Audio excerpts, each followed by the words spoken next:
दोस्तों, सामने जो मीनार खड़ी है जिसे दुनिया जानती है कुतुब मीनार के नाम से, और काफी लोग सिर्फ इतना ही जानते हैं, या यूं कहें शायद इन्हें और ज्यादा जानने ही नहीं दिया गया। पर क्या वो सच में सिर्फ किसी विशेष वर्ग की विजय की निशानी है, या ये कभी विष्णु स्तंभ था जिसे हिंदुओं ने पहले कभी पूजा भी था? और वो कुरान की आयतें जो इस पर लिखी हैं, क्या वो ओरिजिनल थी या बाद में जोड़ी गईं? अब इन सब पर खुला सवाल है, क्या इतिहास हमें सच बताता है या हमें वो बताया गया जो लिखने वाले को ठीक लगा? अब कहानी बीच से शुरू करते हैं। अब आप सोचेंगे बीच से क्यों? तो इसका जवाब जिसे समझ आया कमेंट में जरूर बताएं। कुवैत उल इस्लाम मस्जिद का निर्माण कुतुबुद्दीन ऐबक ने किया था 1192 से 1198 AD में। स्थान कुतुब मीनार परिसर, महरौली, दिल्ली, जो भारत की सबसे पहली मुस्लिम मस्जिद मानी जाती है। फिर इल्तुतमिश ने शासनकाल 1211 से लेकर 1236 CE उसने इस मस्जिद का विस्तार करवाया और अंदरूनी भागों को और भव्य बनाया। और फिर फिरोज शाह तुगलक ने 1368 में इसका ऊपरी हिस्सा जुड़वाया।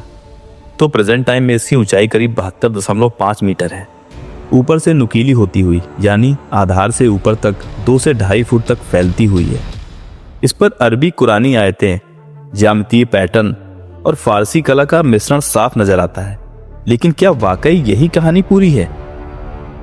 1871 से 72 में जब यहाँ के पत्थर खुद बोलने लगे, ASI archaeological survey of India ने रिपोर्ट दी कि कुवैत उल इस्लाम मस्जिद वहीं बनी थी जहां पहले कम से कम 27 हिंदू जैन मंदिर थे। मतलब यह मस्जिद 27 हिंदू और जैन मंदिरों को तोड़कर उनके स्तंभों, दीवारों और पत्थरों से बनाई गई थी और मंदिरों की सामग्रियों का पुनः प्रयोग किया गया था। ASI का बोर्ड भी कुतुब मीनार परिसर में मौजूद है, जिससे इस बात का उल्लेख मिलता है। रिपोर्ट में लिखा गया कि मंदिर की नींव और स्तंभ वही थे, अरेंजमेंट भी टेम्पल स्टाइल का था। ASI के पूर्व अधिकारी डॉक्टर अमरेंद्र नाथ ने 2022 में इस बात की पुष्टि की कि ये रिपोर्ट पूरी तरह से सच है। मजेदार बात तो ये है कि पत्थर हमेशा सच बोलते हैं। उनमें जो खुदा था वो छुप नहीं सका। कुवैत उल इस्लाम मॉस्क्यू की दीवारों में गणेश, विष्णु अवतार, कमल और जैन डिजाइन की मूर्तियां चिन्हित हैं। इन्हें बाद में चूने के प्लास्टर से ढक दिया गया था, लेकिन समय बीतने के साथ साथ कुछ जगह प्लास्टर झड़ गया और मूर्तिकारी फिर से दिखने लगी। आयरन पिलर, लौह स्तंभ, एक करीब 7.2 मीटर ऊंचा लोहे का खंभा है जो आज दिल्ली के कुतुब मीनार परिसर में स्थित है। यह दुनिया के सबसे पुराने और जंग रहित लोहे के स्तंभों में से एक है, लगभग 1600 साल से भी पुराना। इतिहासकारों और शिलालेखों के अनुसार इस स्तंभ को गुप्त सम्राट चंद्रगुप्त द्वितीय ने लगभग 375 से 415 ईस्वी के बीच बनवाया था। स्तंभ पर संस्कृत में ब्राह्मी लिपि में लिखा गया है कि ये एक महान राजा के सम्मान में खड़ा किया गया था, जिसे ज्यादातर इतिहासकार चंद्रगुप्त सेकंड मानते हैं। ऐसा माना जाता है कि यह स्तंभ पहले मध्य भारत में कहीं स्थापित था, संभवतः उज्जैन या विदिशा क्षेत्र में। बाद में 1052 ईस्वी में दिल्ली के राजा अनंगपाल तोमर ने इसे दिल्ली लाकर महरौली, जहां आज कुतुब मीनार है, में स्थापित करवाया। 2022 में विश्व हिंदू परिषद के स्पोकन पर्सन विनोद बंसल ने कहा, कुतुब मीनार वास्तव में विष्णु स्तंभ था जिसमें 27 हिंदू मंदिरों का मलबा इस्तेमाल हुआ है। उन्होंने मांग की कि मंदिरों का पुनर्निर्माण हो और पूजा की अनुमति दी जाए, जिसके जवाब में BR मनी, जो ASI की पूर्व एडिशनल डायरेक्टर जनरल हैं, उन्होंने कहा, हाँ 27 मंदिर तो थे, ये सत्य है, लेकिन वो मंदिर कहाँ थे, उनका रूप कैसा था, कोई निशान नहीं मिला, इसलिए रिबिल्डिंग मांगना बेईमानी है। उन्होंने चेतावनी दी कि अगर परिसर में छेड़छाड़ हुई तो यूनेस्को की वर्ल्ड हेरिटेज साइट का टैग रद्द हो सकता है।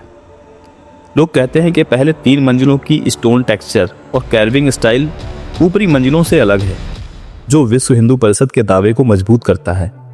पर ASI का मानना है कि 3 अलग राजवंशों ऐबक, इल्तुतमिश और तुगलक ने अलग अलग समय में बदलाव किया, इसलिए स्टाइल में वेरिएशन एक्सपेक्टेड है। पर अभी भी कुछ सवाल मिस्ट्री बने हुए हैं। अगर ये विष्णु स्तंभ था तो डेडिकेटेड टेम्पल स्टाइल इंस्क्रिप्शन या अल्टर क्यों नहीं मिलता? आयरन पिलर आज भी इस जगह की पुरातनता का संकेत देता है, लेकिन सवाल ये है, क्या कुतुब मीनार उसी पुराने ढांचे की जगह पर बनाई गई थी या फिर कहीं और नया निर्माण करके उसमें पुराने मंदिरों की सामग्री को दोबारा इस्तेमाल किया गया? वीएचपी की सिंबॉलिक मांग तो थी, लेकिन कोई फिजिकल फाउंडेशन साइट नहीं मिला। इससे सवाल उठते हैं कि ये सब कितना सच है और कितना अनुमान। पर आज का सच तो ये भी है कि अगर आप कुतुब कॉम्प्लेक्स दिल्ली में जाएं, तो मस्जिद के भीतर के स्तंभों पर हिंदू देवी देवताओं के चेहरे, कमल का फूल, बेल पत्तियां, गजमुख हाथी आदि स्पष्ट रूप से देखे जा सकते हैं। कई जगह प्लास्टर अब गिर चुका है, जिससे गणेश और अन्य देवी देवताओं के मुख फिर से दिखने लगे हैं।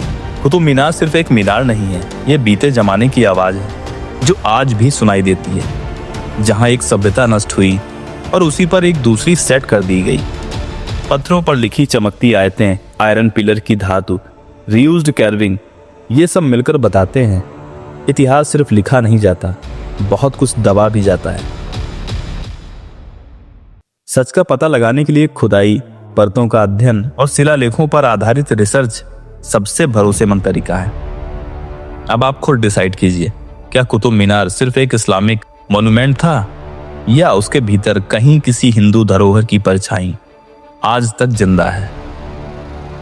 अगर ये चीजें आपको दिलचस्प और जरूरी लगी हों तो इसे लाइक, शेयर और सब्सक्राइब जरूर करें और कमेंट में बताएं आप क्या सोचते हैं और इतिहास को कहां-कहां और कितनी गहराई तक खंगालना चाहिए।